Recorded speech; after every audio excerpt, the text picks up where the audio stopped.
His wife died 3 years ago, but then he happens to see her on a holiday. The death of a loved one is always disheartening.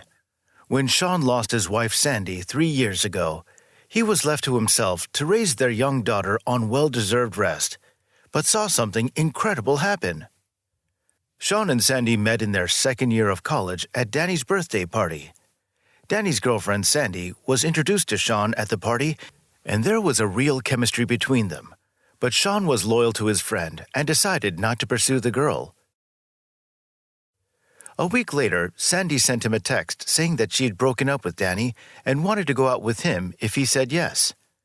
When Sean saw the message, he knew that she was special and that he had strong feelings for her. At first, he was upset that he and Danny had stopped talking, but after a while, their friendship was restored and life went on. Sandy married Sean, and about a year later, their little daughter Kayla, who looked just like her mother, was born. On the last day of their holiday, the family decided to go on a boat trip, not knowing that the decision would end in tragedy. Fate and disaster are two unpredictable friends. It was a perfectly calm day at sea when a wave capsized their family's boat. The man managed to stay afloat, and the next moment, he noticed that his wife had disappeared under the water.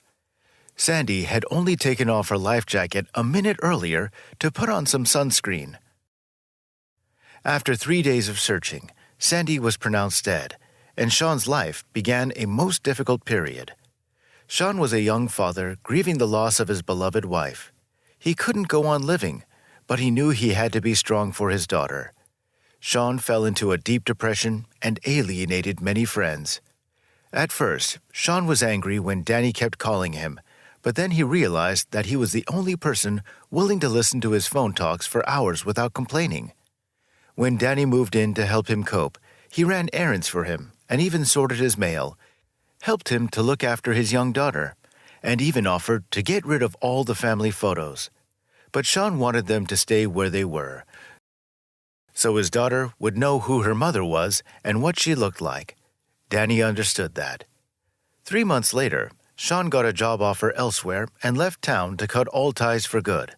He was now surrounded by images of his perfect family everywhere. During the first year after Sandy's death, Sean often mistook other women for his wife.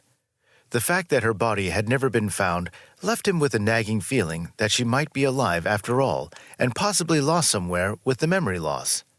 He saw Sandy walking in the park. Eventually, he went to therapy, which helped him to finally accept the fact that his wife was gone and that he had to live his life without her.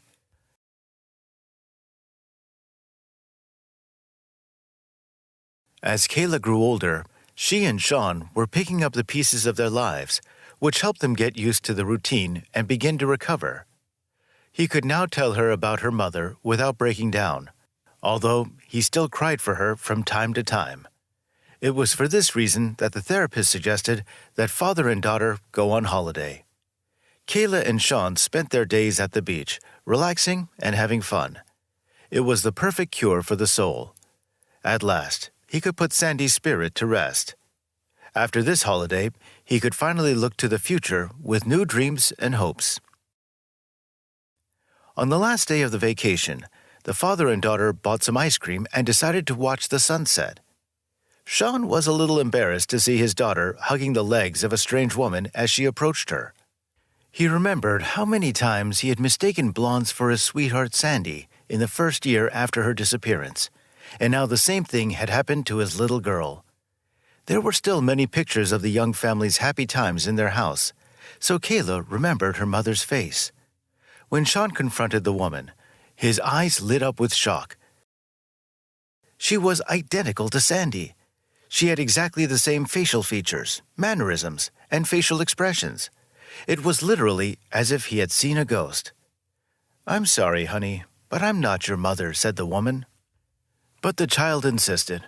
"Of course you are my mother. Your pictures are all over the walls in our house. Your name is Sandy."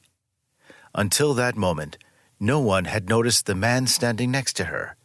As soon as he turned around, Sean immediately recognized his old friend Danny. He just knew it wasn't a coincidence and was still trying to figure out what was going on. Then the woman spoke. "I'm sorry, but I can't tell you my real name. I was found on this beach 3 years ago. I don't remember anything about my past. Sometimes I imagine I was married and had a little girl, but Danny assures me that it's all in my head. My name is Amanda, and if it wasn't for Danny, I might still be living on the streets. But he took me in out of the goodness of his heart." At this point, everyone could see that Danny was trembling with nervousness. He struggled to get Amanda to shut up and leave. Sean became angry as Kayla still clung tightly to her mother's leg.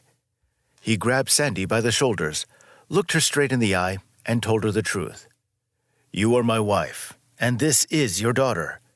The man you think saved you was once your boyfriend before you fell in love with me. He was my friend too, but what he did to me, I will never forgive. I don't know how, but he betrayed us both. If you don't believe me, tell me one thing. Don't you have a tattoo that says S+S? Although Amanda was completely shocked, she couldn't deny the truth about the tattoo on her back. She had never known what the letters meant, but the explanation made sense. She looked at the child again and had to admit that the girl looked exactly the same as in her mind.